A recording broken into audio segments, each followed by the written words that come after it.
Production of the Volkswagen Amarok began in 2010 as a body-on-frame construction with double wishbone suspension. Prior to this, it had been shown in concept form in 2008 before having an official reveal in Argentina in January 2010. The Volkswagen factory in Argentina initially built all Amarok models until 2012, when the Hanover, Germany site also began producing the model for the European and minor markets, with Argentina continuing to build the truck for the South American and world market. VW has sold a total of 830,000 units to model year 2022, when for most markets the Amarok was phased out in favour of the second generation version to arrive as a 2023 model. During the 12-year production of the first generation, there is a notable refresh to the range in late 2016 that introduces the 3-litre V6 model. Some markets will have been offered this as their only option due to emissions regulations. Prior to the V6 TDI engine, a 2-litre TSI 4-cylinder engine was offered alongside a 2-litre TDI. All diesel engine options are common rail, and the 2-litre TDI is either a single turbo or bi-turbo.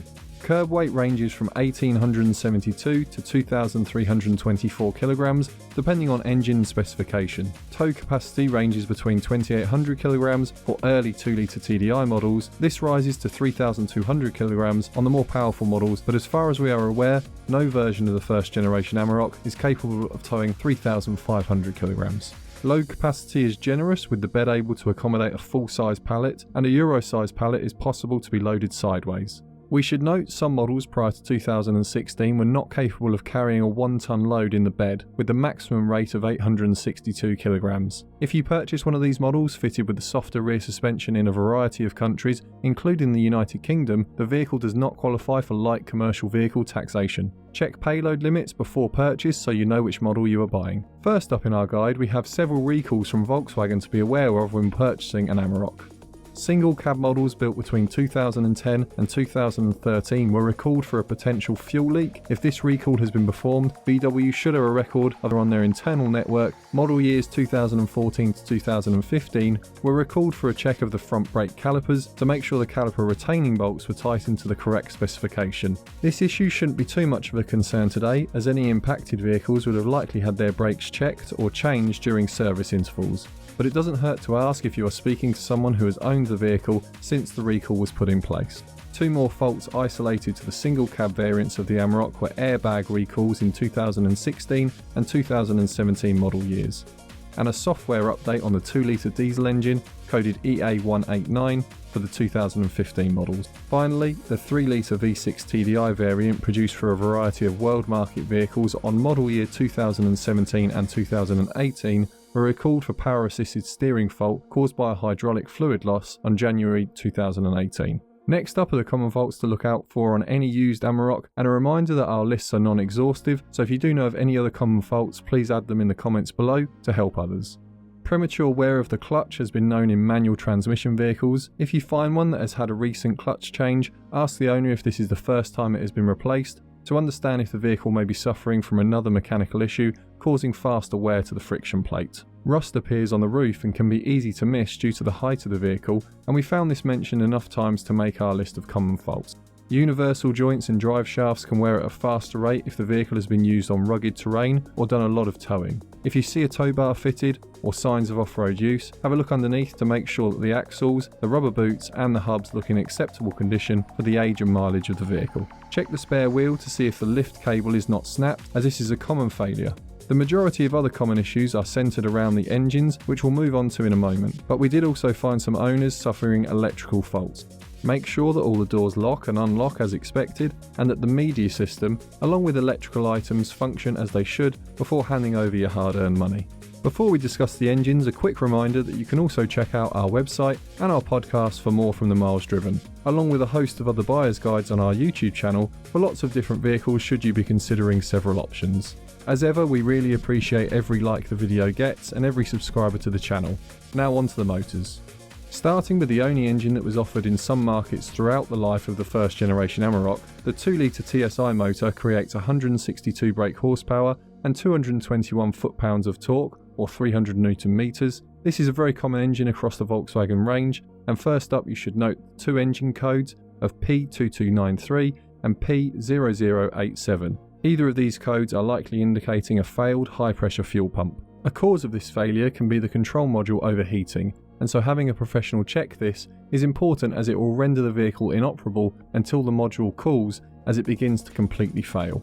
There is also engine code P2015, which is a common indication of a fault with the intake manifold. The next two codes you should look out for are P0016 and P0328. However, you should also have a listen to the engine at idle for any notable rattling sounds, as these codes are likely pointing towards failed timing chain tensioners, although are sometimes just a fault of the crankshaft sensor or knock sensor. Finally, you should check out for any smoke from the exhaust or signs of oil leaks, as this may be a PCV failure, and look out for any signs of overheating, as it will likely be caused by a failed water pump. This issue is a concern for owners in warmer climates, and so it's worth changing as preventative maintenance if you rely on your vehicle for your income, so it doesn't fail on you on a hot day with jobs to get done. Next up is the first of the diesel models, starting with the 2-litre TDI producing 121 brake horsepower and 251 pound-feet of torque, or 340 Nm of torque, and the 138 brake horsepower version making the same torque figures. Again, this motor is very common across the Volkswagen group, and so parts can be easier to get hold of and problems can be a bit easier to identify by local mechanics that may not be used to working on trucks very often but have plenty of experience with cars equipped with the same motor. Overwhelmingly, the known problems are rolled around three common areas. These are Egr valve issues, either through blockage, failure or partial breakdown. The diesel particulate filter has been known to cause engine lights and limp home mode. Blockages are not uncommon, especially if used by workers driving the vehicle short distances between sites in traffic. The need for regeneration is at the heart of many of these issues, and taking the vehicle on extended drives occasionally can help reduce how common the problems occur. Finally, water pump failures are a known fault, and again, those using their vehicles for work, especially in warmer climates, may want to treat the part as a somewhat regular service item to avoid being left stuck. The 2-litre TDI does have many other well-known issues to look out for, including failures of the crankshaft sensors. However, due to how many hundreds of thousands of these motors start each and every morning, we have tried to centre on the three things the Amarok owners have highlighted the most. However, please add any additional issues in the comments below. Next up is the 2-litre bi-turbo TDI, which initially made 162 brake horsepower on very early models with 295 foot-pounds of torque, or 400 Nm, and then was uprated to 177 brake horsepower and 310 pound-feet of torque, 420 Nm. Aside from lots of the same issues as the standard 2-litre TDI, the main pain point for many owners of the bi-turbo is the Egr cooler. We did also find a few cases of head gasket failure due to corrosion of the head, and if not caught early enough, causing high value damage. The reports we found of this issue were from owners of earlier models, but it is worth having a good look around the head for any clear signs of leaks or minor damage, as this could be a large bill waiting to happen. Finally, we have the 3-litre TDI V6 engine. Depending on the market you are in, you may or you may not have several power outputs available to you. Early V6 models will be offered with between 162 and 221 brake horsepower with 406 pound-feet of torque, that's 550 Nm. In 2019 onwards, models will have a variety of 255 to 268 brake horsepower with 428 pound-feet or 500 Nm of torque. Although please note that the Amarok was sold in a wide variety of territories with ranging emissions requirements, and so these figures may still differ somewhat in your home market. Once again, EGR and DPF complaints rank amongst some of the highest common issues recorded, although some of these are minor and recorded under warranty claims for regeneration issues. If you see engine code P0087 or P2293, then you likely have a faulty high pressure fuel pump in need of replacement. Water pump failure is once again a common occurrence that has been recorded. And separately, although we could only find a small number of reports, there were some recorded timing chain tensioner problems that were fixed under warranty, with some owners not being given advance warning of the problem and having catastrophic engine failure that they then needed to battle Volkswagen to repair.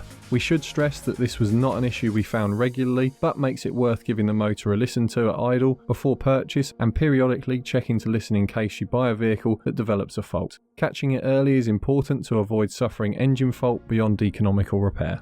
As ever with our guides, we highlight common issues, but we should always stress that this doesn't mean every single car will have these issues, but being aware will help you avoid the bad ones. For our picks, we would choose a 2-litre TDI model if you're on a tighter budget and live in part of the world where the 2-litre TDI motor is common, as this will make maintenance and repairs less costly. For those with a higher budget, the 3-litre V6 TDI with either an extended manufacturer warranty or a third-party warranty from a reputable company would be our pick.